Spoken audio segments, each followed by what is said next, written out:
वो दिन था संडे का 10:45 पर उसने अपनी बंदूक उठाई और गोली चला दी। और उसके बाद दुनिया हमेशा के लिए बदल गई, क्योंकि जिनकी हत्या हुई थी वो कोई साधारण पति पत्नी नहीं थे। तो आखिर कौन थे ये पति पत्नी और इनका फर्स्ट वर्ल्ड वॉर से क्या लेना देना था, और आखिर कौन था यह हत्यारा। और वही दूसरी ओर यूनाइटेड स्टेट्स ऑफ अमेरिका की संसद में एक प्रस्ताव पारित हो रहा था। यूएस की कांग्रेस ने इसे मंजूरी भी दे दी थी। आखिर क्या था यह प्रस्ताव और इससे कौन सा विनाश टलने वाला या होने वाला था, इन सभी को विस्तार से जानने के लिए इस वीडियो में अंत तक बने रहिए।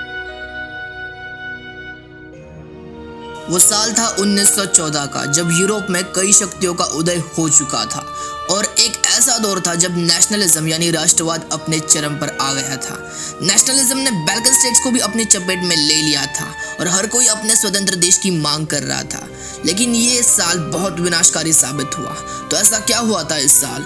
दरअसल वो दिन था 28 जून 1914 का, जब बोस्निया और हेर्जेगोविना के साराजेवो के लैटिन ब्रिज के करीब सुबह 10:45 पर एक मोटर गाड़ी में बैठे दो लोगों पर बोस्नियाई सर्ब स्टूडेंट ग्रेविलो प्रिंसिप इसने अपनी FN 1910 सेमी ऑटोमेटिक हैंडगन से गोली चला के उन दोनों की हत्या कर दी।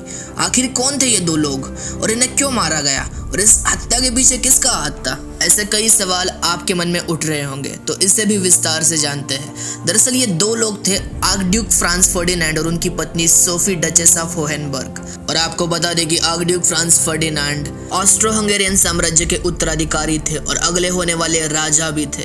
लेकिन ग्रेविलो प्रिंसिप ने इन पे गोली क्यों चलाई? और इसका उत्तर खुद इतिहास ही है, क्योंकि ग्रेविलो प्रिंसिप एक बोस्नियाई सर्ब था और बोस्निया पर 6 अक्टूबर 1908 को ऑस्ट्रो हंगेरियन एम्पायर ने कब्जा कर लिया था।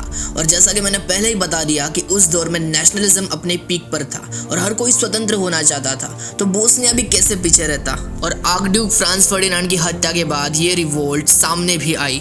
इस हत्या के पीछे ब्लैक हैंड नाम के ग्रुप का हाथ था और ग्रेविलो प्रिंसिप भी इसी ग्रुप का हिस्सा थे।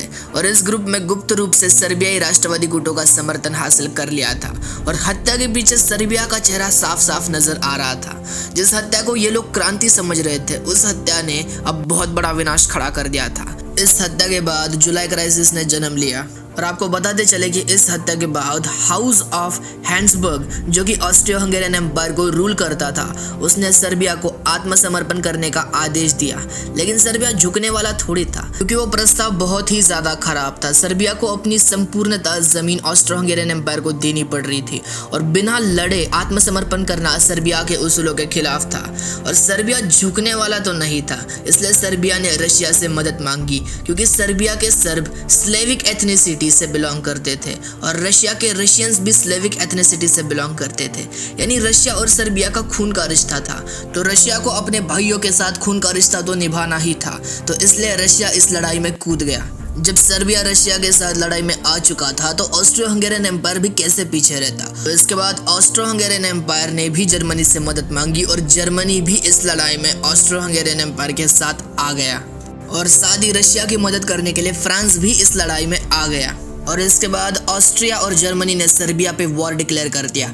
रशिया ने ऑस्ट्रिया और जर्मनी पर वॉर डिक्लेयर कर दिया और वही फ्रांस भी इस लड़ाई में आ गया और फ्रांस ने जर्मनी पे वॉर डिक्लेयर कर दिया। और इससे यूरोप में पूरी तरह से खलबली मच गई, क्योंकि ये बहुत बड़ा टकराव था यूरोप की महाशक्तियों के बीच। और इस दौरान काफ़ी मध्यस्थी करने की कोशिश हुई ताकि इस युद्ध को रोका जा सके, लेकिन सबको शक्ति का प्रदर्शन करना था और रुकने को कोई तैयार नहीं था। इसीलिए अगस्त में युद्ध शुरू हो गया। लेकिन जो मध्यस्थी जुलाई में की गई थी, उससे आज हम जुलाई क्राइसिस के नाम से जानते हैं। और फिर क्या होना था, कुछ समय बाद ब्रिटेन, जापान, अमेरिका भी सर्बिया की तरफ से शामिल हो गए, जबकि ऑटोमन एम्पायर ऑस्ट्रिया और जर्मनी के साथ मिल गया और शुरुआत हुई विध्वंसकारी वर्ल्ड वॉर 1 की। वीडियो की शुरुआत में हमने अमेरिका के संसद में एक प्रस्ताव की बात की थी। तो आखिर क्या हुआ था इस प्रस्ताव में? वर्ल्ड वॉर 1 में क्या क्या हुआ, इसमें कौन जीता कौन हारा, इसके परिणाम क्या थे और वर्ल्ड वॉर 1 के बाद क्या हुआ? इन सभी प्रश्नों के उत्तर को जानने के लिए हमने पूरी तरह से एक प्लेलिस्ट बनाई है और वर्ल्ड वॉर 1 को विस्तार से जानने के लिए इस प्लेलिस्ट को जरूर देखिएगा। इस वीडियो में हमने बताया कि वर्ल्ड वॉर 1 किस घटना से शुरू हुई थी और हम आशा करते हैं कि आपको आपके सवाल का जवाब मिल गया होगा। फ्रांस फर्डिनांड की हत्या ही वर्ल्ड वॉर 1 का सबसे बड़ा कारण थी। उस घटना ने विश्व इतिहास को बदल दिया। और वीडियो अच्छा लगा होगा तो लाइक जरूर कीजिएगा। ऐसे ही नॉलेजेबल और हिस्ट्री से जुड़े वीडियोस देखने के लिए हमारे चैनल को सब्सक्राइब करके बेल आइकॉन को दबा दीजिएगा। मिलते हैं अगले वीडियो में।